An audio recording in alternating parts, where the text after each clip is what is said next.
Hello players, my name is Zen, the tournament organizer, the TO for TSHFT.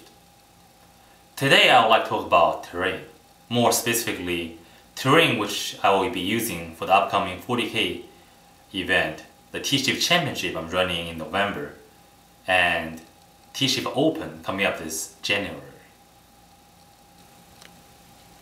The topic today will be terrain, more specifically 40K terrain. Now, unlike other events, I've decided to better suit the 6th edition 40K play. We're going to use a system called terrain value, TV for short.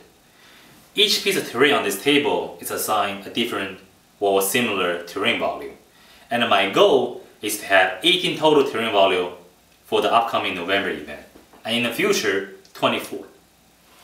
So let's take a quick look at what they mean exactly. The first category I would like to talk about is large terrain pieces.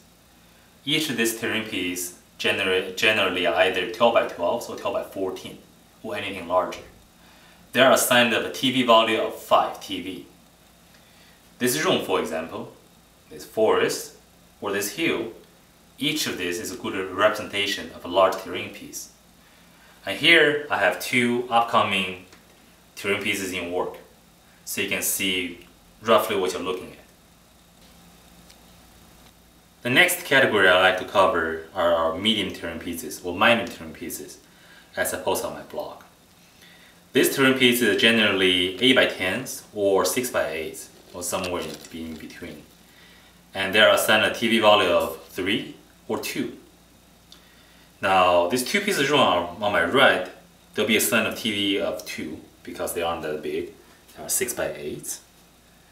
And there are two of them which are in making. The two pieces of room on my left side will be assigned a TV value of 3, as well as this one, work in progress. Last but not least, tiny terrain pieces, or so known as small terrain on my blog. Each of these is assigned a TV of 1. We have some battle debris over here.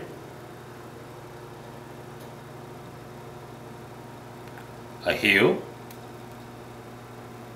more battle debris, and some small terrain which are work in progress.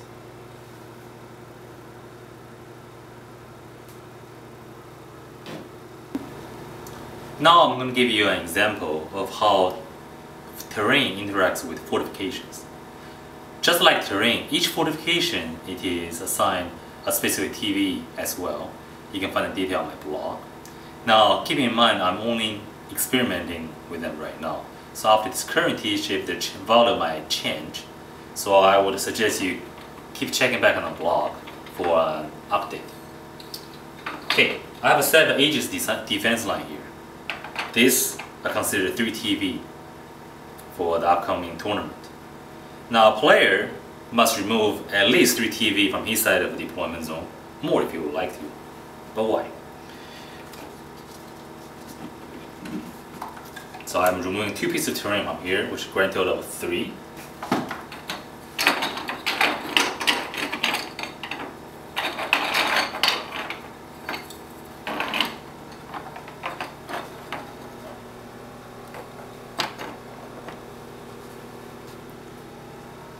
And now I can put on my Aegis defense line, which has a TV value of 3 as well.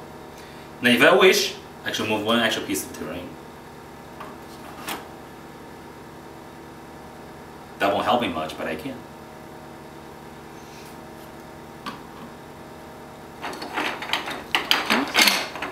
I'm going to give another example on how terrain interacts with fortification at TSHFT. Now this board, please keep in mind, it's only 4 by 4.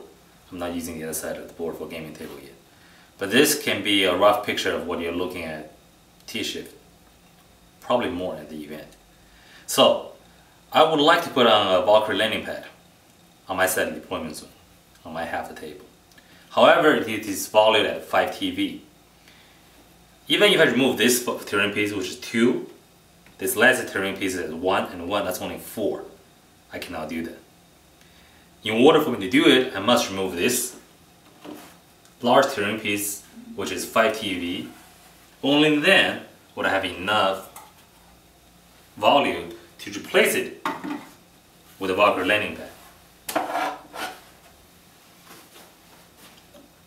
Or if you prefer, you can remove, instead of Walker landing pad, we can replace it with a bastion, which despite its size, it is also rated as a 5 TV for T-shift. There you have it, players. Hopefully now you have a better understanding of how terrain and fortification interacts at T-shift Championship coming up this November 16th through 18th.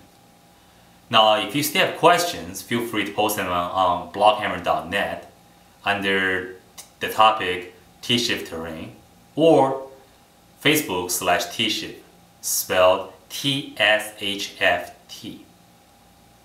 Hopefully I'll see you guys in a couple of weeks.